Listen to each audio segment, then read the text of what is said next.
Es war einmal ein fernes Reich namens Kolonia. Das Reich hatte schwere Zeiten hinter sich. Das Volk war müde geworden und der Abstieg erlauerte bereits hinter den Bergen. Da zog ein Ritter hinaus. Sein Name war Wagner. Nicht jeder glaubte an ihn, doch der Ritter erfüllte seine Aufgabe und so kehrte er schließlich zurück nach Kolonia. In seiner Hand trug er den Beutel des Solls. So trat Ritter Wagner vor den Thron von König Kessler und sprach: »Mein König, ich habe meinen Soll erfüllt.« Da nickte König Kessler langsam und sprach: »Ja, aber was ist mit der verspielten 2-0-Führung?« Stille erfüllte den Thronsaal, doch draußen im Reich feierte das Volk bereits. Denn tief in ihren Herzen wussten sie, dieses Reich war so gut wie gerettet. Und wenn sie nicht abgestiegen sind, dann diskutieren sie noch heute. Hallo, Moje, Jode Dach. Und damit herzlich willkommen auf meinem kleinen bescheidenen Kanal. Ich bin der Leo, schön, dass ihr eingeschaltet habt. Ja, liebe Freunde, es ist soweit, das letzte Heimspiel steht an. Wir haben den Klassenerhalt, das darf man jetzt ohne Arroganz eigentlich auch sagen, mittlerweile gesichert. Natürlich haben wir uns ein bisschen durch die Saison durchgewurstelt. Aber ja, es gibt noch ein Spiel zu spielen, wo vielleicht die ein oder anderen Weichen gestellt werden. Es gibt Abschiede und ja, und auch Freibier. Und darüber sprechen wir selbstverständlich und geben natürlich am Ende der Sendung unseren Tipp ab. Unser Gegner ist der FC Heidenheim. Wir sind in diesem Jahr schon aufeinander getroffen, weil der Spielplan halt die Hinrunde dann doch nochmal in den Januar verschoben hatte. Und nun ja, das Unentschieden letztes Mal, da muss ich schon sagen, das waren sehr, sehr starke Heidenheimer und die sind jetzt auch schon wieder trotz ihrer doch recht, eigentlich muss man sagen, miserablen Saison wieder erstarkt. Zuletzt 3:3 gegen den FC Bayern und ich sag mal so, die Messe, die ist noch nicht gelesen bei denen, also die glauben noch an sich und selbst wenn ihr Trainer Frank Schmidt mal zwischendurch aufgegeben hatte, die Mannschaft hat sich nicht aufgegeben, das wisst ihr selber und wir werden auf jeden Fall einen sehr motivierten Gegner am kommenden, habe ich vorhin schon wieder Samstag gesagt oder Sonntag, ey, diese Spielpläne, die DFL da jedes Mal rausgibt, nur damit irgendwie DAZN und Sky da irgendwie auf ihre Kosten kommen mit ihren Scheiß-Ansetzungen. Es sind die letzten 2 Spieltage und nur einer findet am Samstag komplett durchlaufend statt. Und das ist scheiße, das raubt der Liga auch ein bisschen die Spannung. Ich meine, okay, ich bin froh, dass wir nicht mehr von dieser Spannung betroffen sind, aber gegebenenfalls sind die Heidenheimer vor dem Spiel abgestiegen, wenn da irgendwie was schief läuft, aber naja, für uns dürfte jetzt, das ist wichtig, gar nichts mehr schief laufen, sonst würde sofort irgendeine Kommission eingeleitet werden, die sich wegen Wettbetrug mit den Vereinen auseinandersetzt, weil, tut mir leid, bei so vielen Toren Vorsprung gegenüber den anderen Gegnern, wenn das irgendwie aufgeholt werden sollte, sorry, das würde niemals durchgehen, das würde sofort vor Gericht landen. Deswegen, wir sind durch. Wir sollten das Spiel möglichst genießen. Ich hoffe, unsere Mannschaft lässt sich nicht von Budu Cizivace abschießen oder sowas in der Richtung. Denn 2 seiner 6 Saisontore hat er gegen Bayern München erzielt. Aber an und für sich, ich sage euch ganz ehrlich, das Ergebnis in Anbetracht dessen, dass die Saison im Prinzip zu Ende ist, für uns, das hatte ich mir ja gewünscht, vor dem letzten Spieltag, insbesondere weil wir selber noch bei den Bayern spielen müssen. Ich habe mir das wirklich gewünscht, damit wir uns zurücklehnen können und sagen können, komm, ist jetzt auch egal, ob wir gewinnen, verlieren, unentschieden spielen. Allerdings, ich wünsche mir schon nochmal eine schöne Abschiedsgala, denn beim kommenden Spiel stehen auch einige Abschiede im Mittelpunkt. Deswegen kommen wir auch direkt zu unserer Mannschaft, den 1. FC Köln. Am Sonntag, ich muss mir merken, Sonntag, nicht Samstag, jedes Mal ist es mir auf den Lippen. Ja, in dem Punkt bin ich echt Oldschooler, also ich bin echt dafür, die letzten beiden Spieltage Samstag 15:30 Uhr zu spielen, das wäre einfach nur gerecht. Werden wir einige Spieler verabschieden. Florian Kainz und Dominik Heinz. Ja, das reimt sich aufeinander. Ihr habt es sicherlich festgestellt.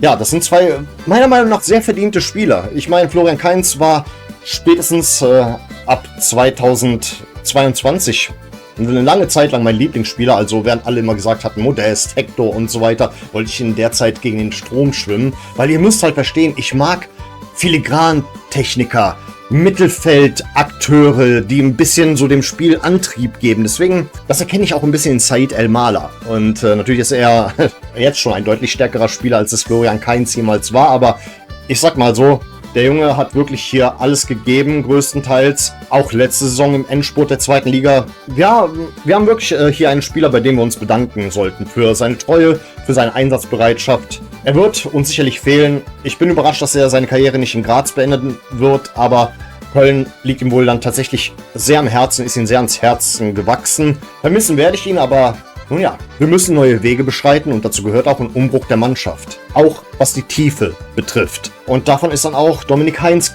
betroffen. Ich meine, ich war damals kein großer Freund, als wir ihn zurückgeholt haben in unserer Abstiegssaison, aber in der Aufstiegssaison hat der Junge alles gegeben. Der Mann hat wirklich Vollgas gegeben, hat es sogar geschafft, einen Paccarada auf seiner Position zu verdrängen. Und ich muss sagen, er war wirklich einer der Helden im letzten Jahr. Auch ein sehr verdienter Spieler, der wahrscheinlich seine Karriere, ich könnte es mir gut vorstellen, in Kaiserslautern fortsetzen wird. Schließlich kommt er aus der Ecke. Ich gehe mal davon aus, der FCK wird sich wohl bei ihm melden. Und ich kann ihm nur alles Gute wünschen. Danke für seine Einsatzbereitschaft. Danke, dass er alles gegeben hat und ein richtiges Kämpferherz in der Zeit bewiesen hat. Ich habe vorhin Said El-Mala erwähnt. Ich würde mir jetzt eine richtige Gala wünschen am kommenden Sonntag von ihm. Weil wir wissen nicht, was passiert im Sommer.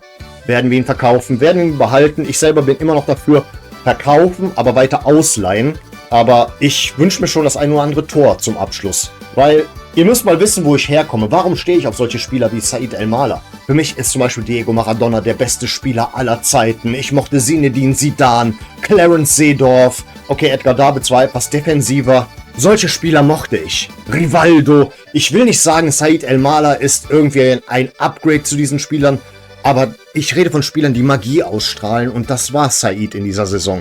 Er wird bald einen Rekord von Dieter Müller einstellen. Er gehört schon zu den jüngsten Top-Torschützen, die der FC jemals hatte. Und deswegen, ich werde da mit Wehmut drauf blicken. Ich bin keiner, der sagt, sofort verkaufen, weg mit ihm, wir brauchen das Geld, weil Kessler hat auch hier und da mal reingeschissen, was die Transfers betrifft. Da würde ich ihn lieber noch mal eine Saison behalten, weil wir haben keinen Zugzwang. Oder was heißt eine Saison? Wenigstens eine Halbserie. Wenigstens eine Halbserie. Ich will den Jungen in einem Adidas-Trikot sehen. Da bin ich wirklich der Trikotsammler schlechthin. Ein Adidas-Trikot von Said El-Mala, das wäre genial. Das wäre wirklich genial, weil ich mag halt wirklich Genies. Ich mag Filigrantechniker. Und das ist der Junge. Und wir haben so viele Graupen in den letzten Jahren gehabt. Wenn wir schon dann hin und wieder mal verlieren, dann habe ich dann immer wieder gedacht, aber immerhin habe ich wieder so ein Kunststückchen und ein Tor von Said gesehen. Ich denke mal, so Leute, die zum Beispiel Barcelona nur wegen Lionel Messi verfolgt haben, die können das vielleicht ein bisschen nachvollziehen. Das ist wirklich ein Spieler, wegen dem gehst du ins Stadion. Und deswegen, ich wünsche mir nochmal so eine Gala für den Fall der Fälle, dass er verkauft wird. Immerhin bleibt dann Kaminski, trotz einer Ausstiegsklausel. Also wir werden auf jeden Fall ihn fest verpflichten. Allerdings mit einer Ausstiegsklausel von 20 Millionen. Deswegen ist auch da schon wieder nicht klar, was passiert im Sommer. Deswegen ein bisschen noch die Zeit mit Said genießen und gegebenenfalls im schlimmsten Falle Kaminski. Im schlimmsten Falle, falls da direkt ein Club kommt und die 20 Euro. 20 Euro. Digga, was ist denn wieder rhetorisch mit mir los? Die 20 Millionen Klausel aktiviert. Ich rede nicht gerne über Gerüchte, aber es steht im Raum, dass Christopher Lund eventuell nicht verpflichtet wird. Also nicht fest verpflichtet wird. Es war ja nur eine Leihe. Nun ja, auch er konnte diese Lücke auf der linken Seite nicht richtig ausfüllen. Sehr, sehr viele Tollpatschigkeiten hat er sich erlaubt und ich kann das absolut nachvollziehen. Die 2 Millionen sind zu viel. Und deswegen ein weiterer Spieler, von dem wir wahrscheinlich am Sonntag Abschied nehmen. Nochmal kurz ein Update zu Timo Hübers. Also Thomas Kessler hat gesagt, es kann eventuell sein, dass die Verletzung sich, beziehungsweise das Auskurieren dieser Verletzung sich so lange zieht, dass wir ihn vielleicht erst in der kommenden Rückrunde sehen. Ey, krass, krass. Und man hat auch gemerkt in der Abwehr, dass er gefehlt hat. Hätte ich nicht gedacht. Ich dachte, dieses Jahr werden wir uns von ihm emanzipieren, weil dazu gehört so ein Umbruch und zumal ich jetzt auch nicht davon ausgegangen bin, dass er irgendwie seine Zukunft hier sieht. Aber gut, wir sind weiterhin abhängig von ihm und deswegen, ich hoffe, dass mit der Genesung klappt dann vielleicht etwas früher. Ja, nochmal zum Thema Freibier. Ihr habt es ja im Thumbnail gesehen. Also für die es interessiert, ich selber muss mich da deutlich zurückhalten. Schließlich muss ich am nächsten Tag arbeiten und gibt Freibier, ne? Wie bei jedem letzten Heimspiel. Deswegen auch immer diese Aufzählung des Torkontos. Für die es interessiert, ja, letztes Heimspiel, Freibier, die übliche Tradition. Wer dann halt den Luxus hat, am nächsten Tag nicht irgendwie zu arbeiten, der kann ruhig mal zuschlagen. Ich wollte euch nur mal darüber informieren. Kleiner Wermutstropfen, es soll angeblich regnen, aber meine Wetter-App sagt, es sollte wohl erst in der Nacht regnen, also schon wieder kein Trikotwetter. Ach man, haben wir mal wieder so einen richtig heißen, brühend heißen Mai. Das ist wirklich so wieder, ich muss über irgendwas meckern und darüber meckere ich jetzt schon wieder, weil höchstwahrscheinlich heißt es wieder Trainingsjacke oder sowas anziehen. Mann, ey, du kannst wirklich die Tage, wo du im Trikot zum FC gehen kannst oder generell zu einem Bundesliga-Club an einer Hand abzählen in der Saison. Gut, das sind dann auch alle Themen. Wir sind schon fast durch mit der Sendung. Allerdings, wir geben noch unseren Tipp ab. Wir spielen mal wieder, liebe Freunde, Geiß oder Bock. Und jetzt ist es wieder soweit. Der Moment der Wahrheit. Geiß oder Bock? Der Spieltagstipp für den ersten FC Köln. Wird es der glorreiche Geiß, der uns hoffen lässt? Oder der berüchtigte Bock? Geiß. Manchmal ist die Münze 1:0. gnädig. Und manchmal, naja. Ach, leck mich doch am Arsch, Mann. Gut, liebe Freunde, also, diese Woche haben 71 Follower abgestimmt. Davon stimmen 65% für einen Heimsieg des 1. FC Köln, 20% auf ein Unentschieden und 15% auf einen Auswärtssieg für den FC Heidenheim. Gut, also das heißt, wir tippen hier Sieg gegen Unentschieden, also keine Niederlage für den FC, wobei ich auch sagen muss, das wäre für mich jetzt an der Stelle schon fast irrelevant, aber sicher ist sicher. Im Fußball kann viel passieren, deswegen wenigstens einen Punkt holen, auch wenn es mal wieder Zeit wäre, vor allen Dingen vor heimischer Kulisse zu gewinnen. In diesem Sinne, liebe Freunde, das wäre der Sieg, das hier wäre das Unentschieden, Geiß oder Bock. Oh, wir können mal wieder auf den Sieg tippen. Ja, also, es war der Geiß. Von daher, ich tippe mal auf ein knappes, ja doch, eine knappe Torgala. 3:2. 3:2 für den 1. FC Köln. Das ist mein Tipp, weil ich habe ja gesagt, wir kassieren in jedem Spiel ein Tor. Mindestens. Irgendeine Ecke wird Heidenheim wahrscheinlich für sich ausnutzen. Wir kriegen das mit den Standards nicht hin. Merkt euch das. Wir werden nicht einen Standard mehr verteidigen in dieser Saison.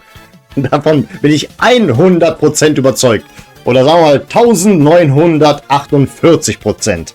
Ja, mal schauen, wie ich auf das Spiel reacten werde, aber ich werde mich nicht großartig aufregen. Es ist eher mehr ein kleines Resümee, ein kleines Fazit zu dem Spiel, weil, wie gesagt, ich lehne mich zurück, ich genieße den Tag im Stadion.